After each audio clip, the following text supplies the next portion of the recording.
Hello and welcome to Women Developing Brilliance. I'm your host, Casey Rossi.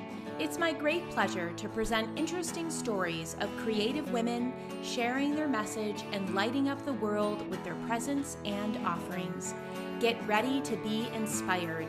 You can learn more about creating a business that you love by visiting kcrossi.com. Enjoy! My guest today is Lori Hibma. She is no stranger when it comes to creating something from nothing and turned a one-woman operation into running a successful digital marketing agency. We talk about how to think differently, think out of the box, what it means to be a successful entrepreneur, and the number one trait that you need in order to have a sustainable business. I love her philosophy of living out fully and having no regrets. I know you're going to enjoy this episode. Lori, it is so nice to have you on the Women Developing Brilliance show. Welcome. Thank you so much. I'm so excited to be here.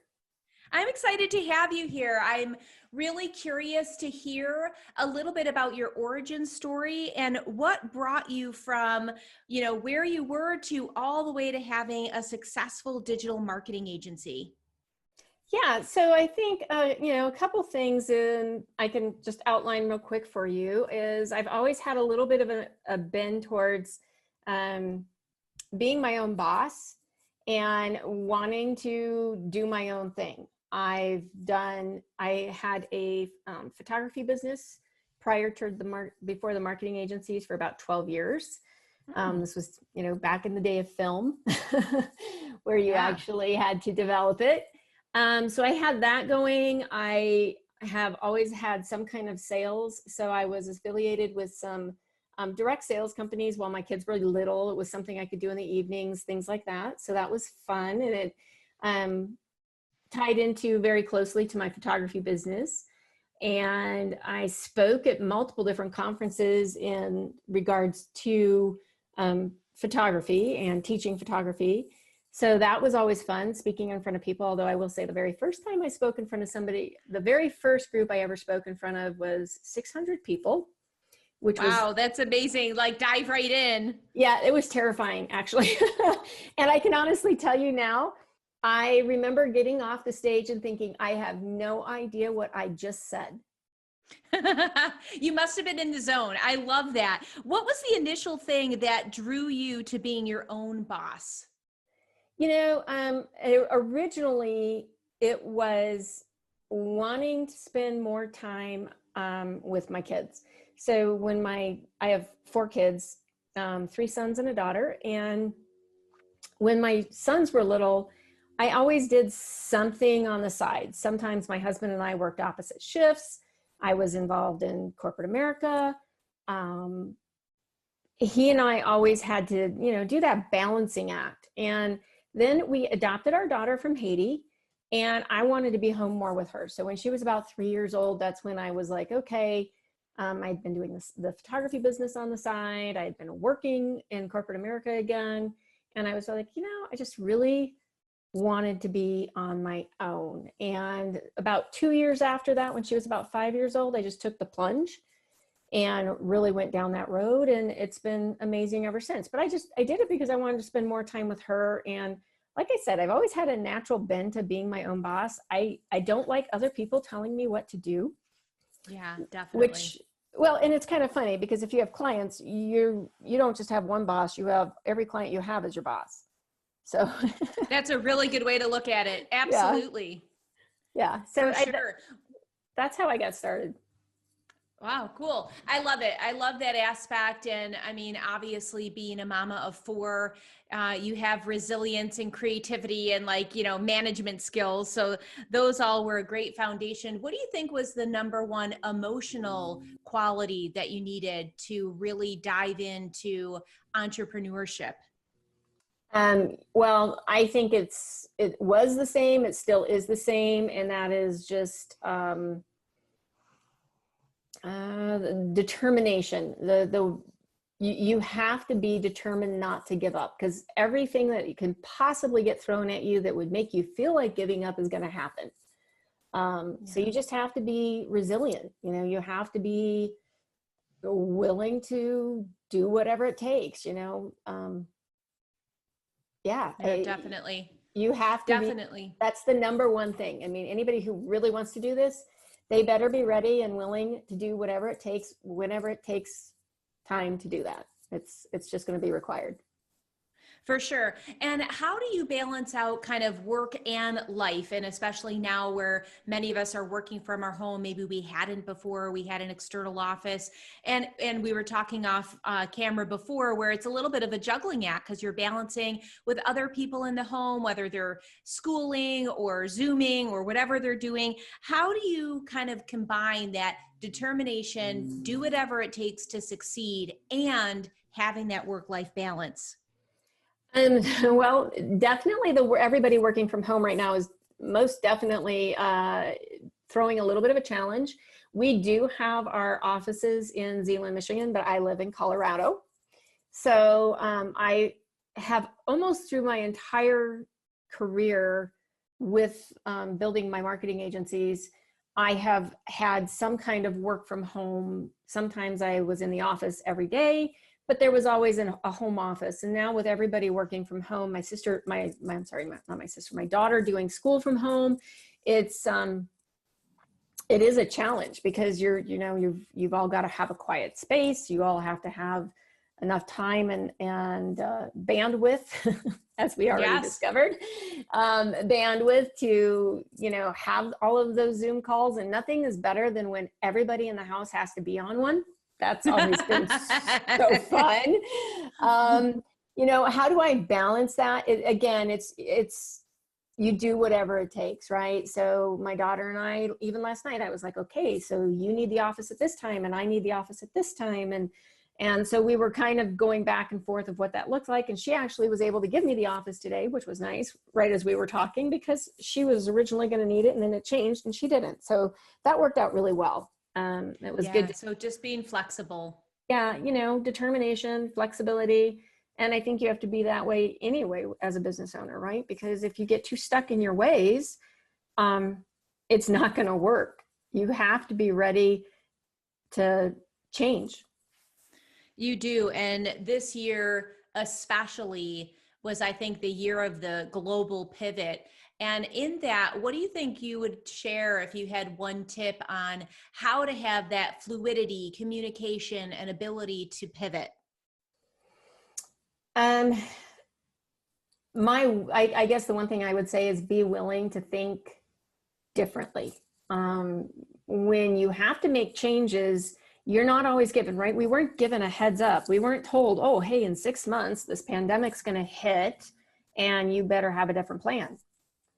We literally, I think most of us, it hit very suddenly, maybe had a 3 or 4 day notice as far as going from being able to do work as you had planned doing it to all of a sudden everybody's work from home. So in our case, we had almost 30 people that we had to figure out how to make sure they could work from home. And Wow. I wasn't given a heads up, right? It's not like we were like, oh yeah, let's just figure that out. And we had to do so relatively quickly. Luckily, as digital marketing agency, we had the ability to just say, okay, take your computers home and we will figure this out as we go. And everybody was fine to do that. Everybody had, the equipment they needed to do the job. And then of course we had to figure out, okay, what does it look like to have team meetings, through Zoom or through Teams or, I think the big thing is just be willing to keep an open mind because change is going to happen whether you're ready for it or not. And Absolutely. And you're no stranger to helping, mentoring, and coaching people who have experienced life challenges. And I would love to hear more about how you have helped them overcome barriers and really walk towards self-sufficiency and stability. Yeah, so I've been a part of quite a few different nonprofit groups that help people who are either underemployed or unemployed. In some cases, if they're underemployed, some of them, PhDs, master's degrees, but they weren't working in their field or they weren't working in the job that they wanted to be in. Some of them were unemployed. Some of them had come from generations of being part of the Medicaid and system support. And some of them came from generations where people, generation after generation, had time in our legal systems, prisons. So just really helping them find their footing and find a way to be self-sufficient. I think nothing is more gratifying to a person when they can see what they accomplished for themselves or for their family out of their own determination and will. I think that it's really important that people have the ability to do that, but they need help to do that, right? If you've been part of the support system that our government has, both federally and statewide, your entire life, and that's what you witnessed as from previous generations, it's really not easy to break that chain, right? It's a way of life. It's a way of life, and it's really hard to walk away from that or figure out how to do it differently. But it's not because they don't want to. It's because they just literally don't know how. They don't know it. They don't know a different way, or they haven't been shown a different way by their mentors and family. That makes so much sense. Now with unemployment being at an all-time high, and you're probably seeing and mentoring people that are fresh to the system, what is your approach with that group of people? First of all, the first thing you have to do is help them see hope, because right now especially, if you're unemployed, if you're struggling to pay your bills, if you're not sure, if you're going to have a place to live, now that the laws have shifted again and people can be evicted, it's different. And this last change really hit those that are struggling really hard. It did. Really, really has devastated them in so many ways, because now they're competing with people that have, in some cases, a bigger skill set, right? So finding jobs for people who are struggling to get out of the system has become even more challenging, because now you have so many people who have educations and advanced skill sets that are also looking for jobs. And employers, it used to be 6 months ago, it was tough to find employees, period. And now it's, employers really can pick and choose. It's an employer's definitely market. Yeah, definitely. I hear you on that. And on the side of hope and instilling hope and bringing that inspiration and that kind of shot in the arm that so many people are almost desperate for, what hope can you offer the listeners if someone is in that situation or even underemployed? I know most of our listeners are entrepreneurs, they're doing their thing, but they actually probably in some cases have seen a drop in their client roster, or possibly they have a side hustle. And so some of their hours have been cut, with something that was wait, at least that covered the nut as I grew my business. So how can you offer that group and our listeners some hope in that arena? Yeah. So for people who are entrepreneurs, right now, the most critical thing they can do and to really be hopeful is to look for a way to expand their revenue stream, right? So think outside the box. So for instance, if you have products or services that are very limited and you're finding that that's been hard because those clients left, then what can you do to support those services that can still make you money, right? So for instance, we're a digital marketing agency. Well, now with the current atmosphere, obviously we're just like every other company. We had clients who left and because they could no longer, they couldn't afford their marketing anymore. And some of them shut down, right? So, we all felt it. But one of the things that we did is, as a marketing agency, we looked at it and we said, okay, so what can we do to support our clients, but also support our business and bring in additional revenue streams?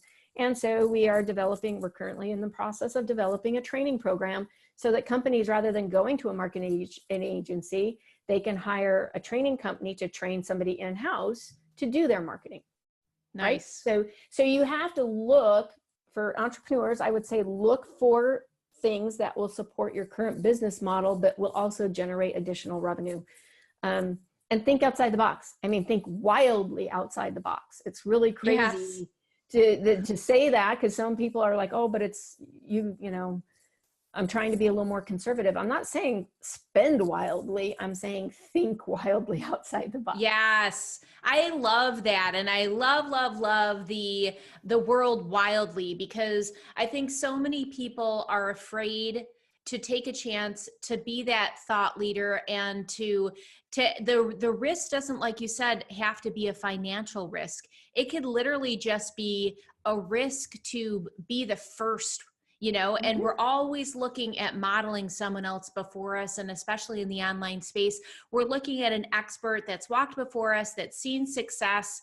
And now it's different, because I think everyone's trying to find their footing, and you very well may be the creative mind that comes up with the perfect solution for your business. So I love that. I'm not surprised that you have creativity as a big part of your fabric, being that you were 12 years in photography, which I feel is a very artistic, creative field. So I think it's really cool that you are like almost taking that lens and skill set and overlaying it over here in the marketing agency. So I love that. I love when people can combine their past into their present and just, yeah, make it work. And that's where you're getting some of the most creativity coming out, when you have that combination. Did you ever just wish there was a group of high vibe women entrepreneurs that you could hang out with? A place where you could share your wins, get a biz question asked, and be around people that just get you? Well, there is, my friend. It's my Women Developing Brilliance Facebook group. I created a place on the web where like minds and open hearts could continue the conversations that we start here on the podcast. Fulfill your desire to develop friendships with women from around the globe, women who are on the solopreneur journey just like you. Now more than ever, we are craving authentic connections. Believe me, your voice matters, your work matters, and having the support of a close-knit community can make all the difference in the world. So head over to Facebook and go to facebook.com/groups/Women Developing Brilliance and request to join my private Women Developing Brilliance Facebook group, the gathering place for heart-centered female entrepreneurs looking to create an impact, increase their income, and connect deeply with themselves and others in the process. I can't wait to welcome you in my Women Developing Brilliance Facebook group, where you'll be encouraged to introduce yourself, ask a question, and meet other ambitious lightworkers just like you. Again, it's facebook.com/groups/Women Developing Brilliance. I'll catch you there. So, Lori, you talked about supporting your business, and a way to instill hope is to expand your revenue streams as entrepreneurs. The one example you gave was developing maybe a training program. I'm a big advocate of online course creation. So I've always been somebody that has advocated diversifying your offerings, coming up with a passive income stream. So I'm right there with you on that. What would be one or two other tips that you would recommend for a way that our listeners can expand their revenue stream now? So obviously you have to be willing to look at the current situation. So paying very close attention depending on the market you're in, whether it's services or products, knowing though that very likely the next 6 months, we're going to see a lot of states again shut down and go to a work from home situation again, or there's going to be restrictions in public again as we hit cold and flu season. So, actually when this airs, it will be in the middle of cold and flu season. So I would say to that is, absolutely start thinking about not just how do you hit those people where they're at right now. So if you're looking at 2021, it's time to start looking at 2021. Actually, it was time to start looking at 2021 6 months ago, but start looking at 2021 and say, okay, what do I do that I don't need to do anymore, right? So tip number one, get rid of all the junk on your plate, and focus. That's huge. Yep. And number two, focus in on what you need to do to survive assuming that our culture in 2021 is going to be more of what we experienced March, April, and May of 2020. Assume that that's going to be what you have to appeal to, because even if we ever went back to life as we knew it before March of 2020, there's going to be a remnant from this. There's gonna be something left where businesses are going to be looking at things a lot differently. I have a lot of friends in business, and they, like us, took their employees home, and they're all remote working now. And many of them are saying, yeah, we're not going to go back to the office when our lease is up. We're canceling. We're going to let everybody come home. So it's going to look different. It's never going to go back to February 2020. It's never going to look like that again. So one, prepare for that. And two, you've got to get the junk off your plate so that you have time to prepare for that. I really love that. And in the vein of being proactive and really preparing yourself for what that first quarter is going to look like in 2021, one of the thoughts that came up and I would love your wisdom on it is the difference between survival mode and scarcity mindset. Yeah. So first of all, I never believe in survival. I need to live, not survive. To me, those nice. are, I'm like, I don't want to just survive. I want to live. And that doesn't mean that you living that way. And I want to clarify that so that people understand. That doesn't mean that you have this huge bank account. That's not what we're talking about here. Living means living so that you are content and satisfied and you have a purpose, that you feel fulfilled. It doesn't mean, it's always nice when the bank account follows that, right? I mean, because money is a tool. It's not a means, it's a means to an end. It's not what you live for. You don't live for money. You use money to live. So it's always nice when there's money in the bank, but that doesn't mean that you can't, if the bank account's looking a little low, it doesn't mean you can't live very, very well. You just have to determine, what is that going to look like for you and your family and your friends. Determine that in advance. It's one of the things that I lived through is when we adopted our daughter down in Haiti. I went down there and I was there for 6 months, for 6 weeks. And then I got terribly, terribly ill and had to come back and then had to go back down to Haiti again. But while I was there for 6 weeks, Port-au-Prince had a coup happen, right? So they were under a coup, and I'm there as an American. I'm in a hotel with my infant daughter. And one of the things that became very crystal clear to me was I had money to go out and buy fresh water. But the problem is there was no fresh water. Wow. So money is not what makes you survive.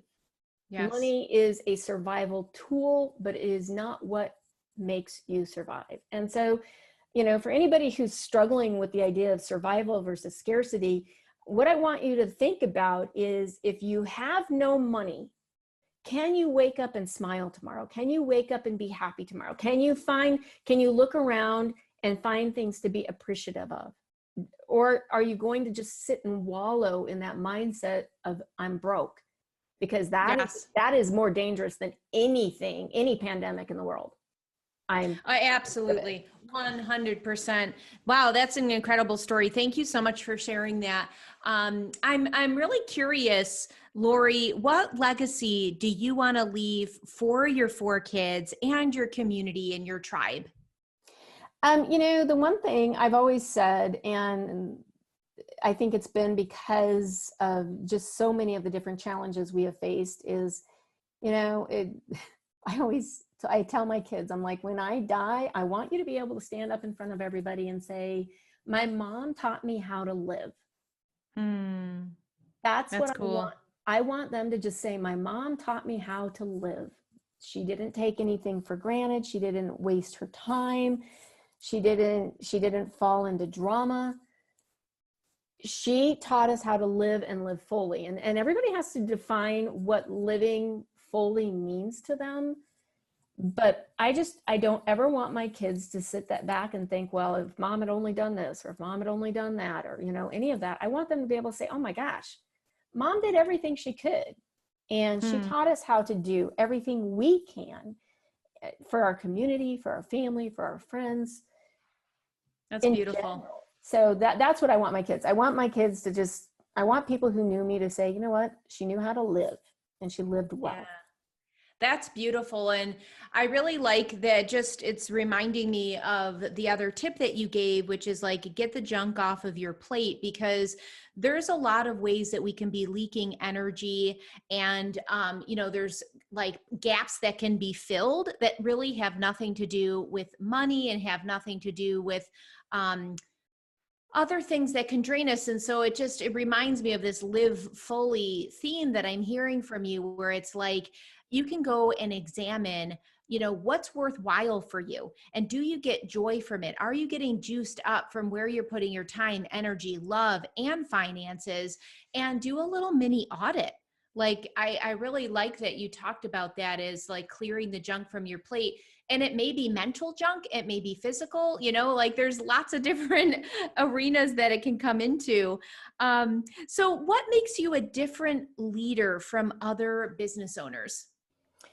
The people who work for me, I really feel, as far as a leader to my team, so there's different types of leadership, but a leader to my team, I know each and every one of them. I know their spouse's name. I know their children's names. I know where they live. I care about them on a personal level. And there's a risk that comes with that. Obviously, there's a vulnerability that you have to have. And my team has seen me be extremely vulnerable. Oh my gosh. They know that I am,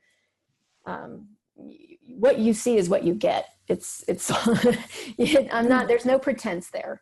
And being vulnerable, I think, as a leader is really critical, because it shows that you understand where people are at. You can't, Yes. If you're not going to show vulnerability, then you're just a boss. You're not a leader.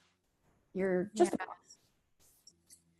What do you think keeps people held back from truly being vulnerable, like behind a mask, because they think they quote unquote need to be or should be a certain way? I think there's a level of embarrassment, right? People are afraid to be embarrassed over their failures.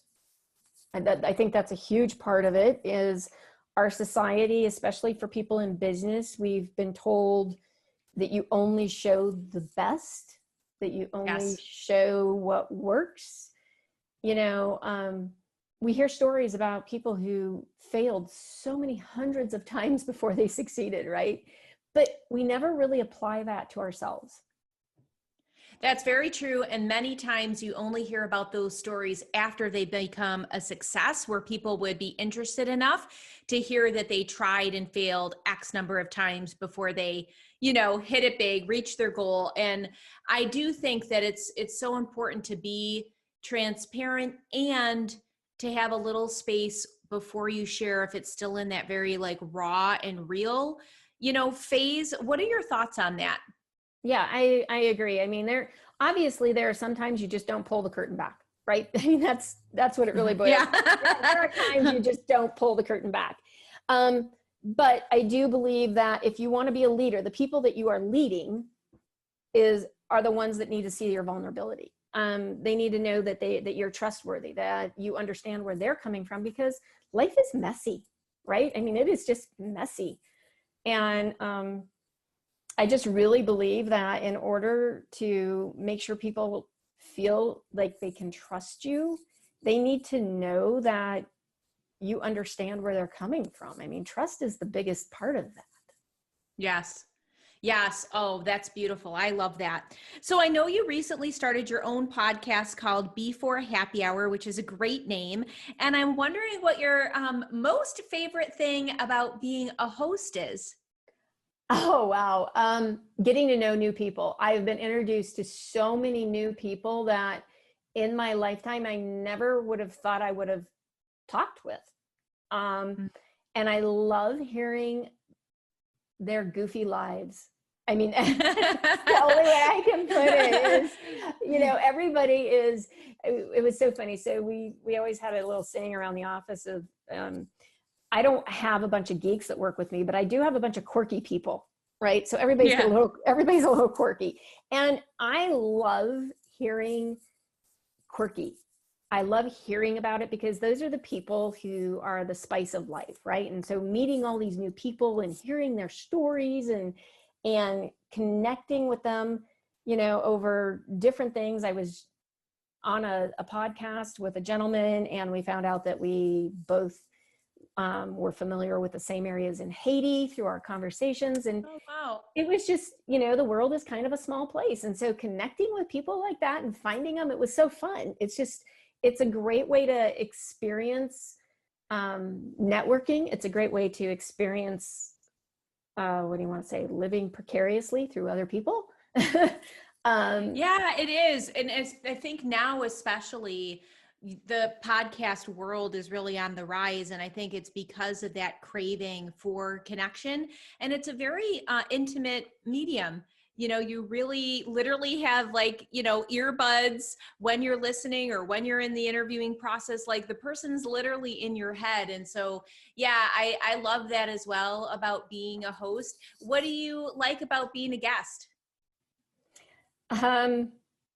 Actually, I find being a guest very challenging. I find being a guest way more challenging than being a host. I don't know if that's the control freak in me coming out. Might be. I get it. Yeah, no, I get it. You know, but being a guest is, it's most challenging to me because, first of all, obviously I want to do a good job for my hosts.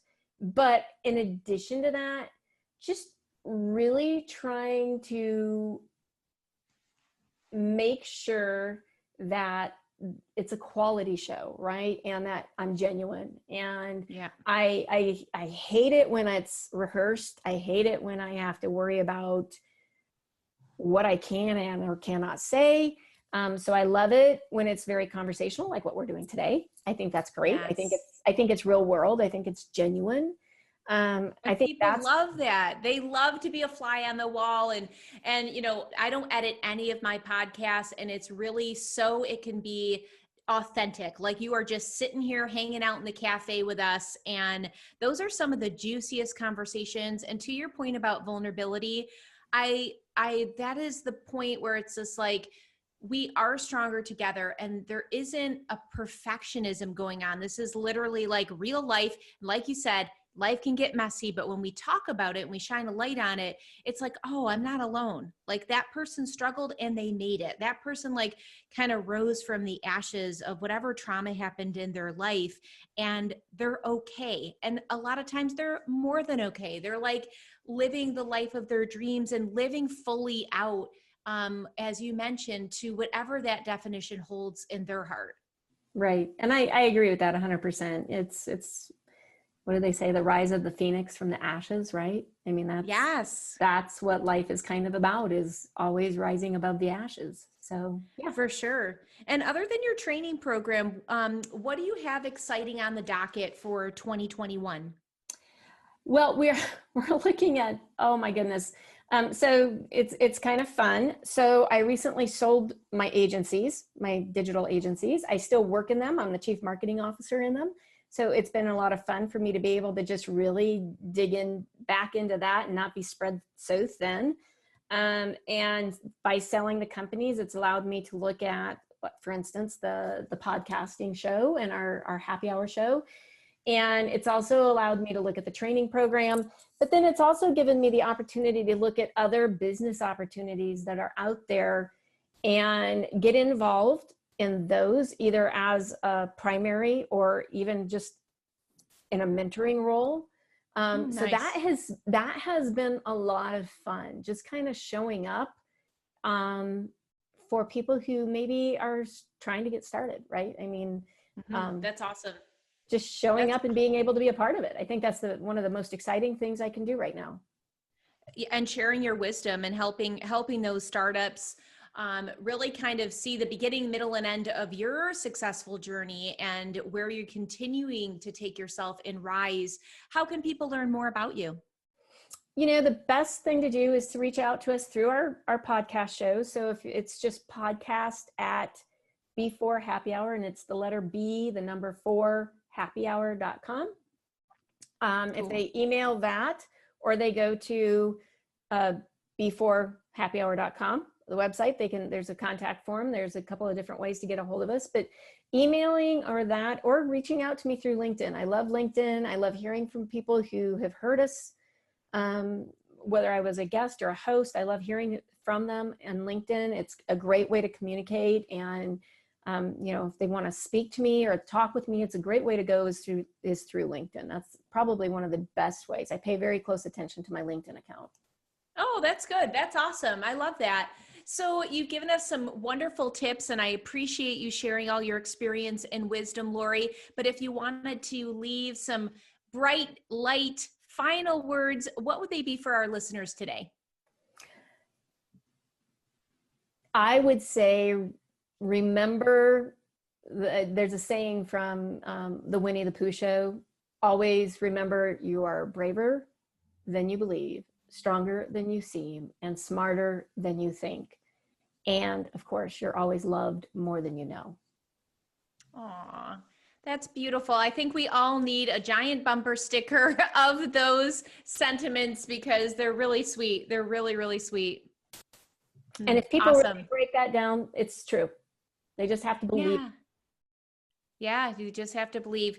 Awesome. Well, thank you so much for being here today. Until our paths cross again, my friend, breathe joy. Yes, you too. I hope you enjoyed today's episode on women developing brilliance. If so, head on over to Apple iTunes and subscribe to this podcast.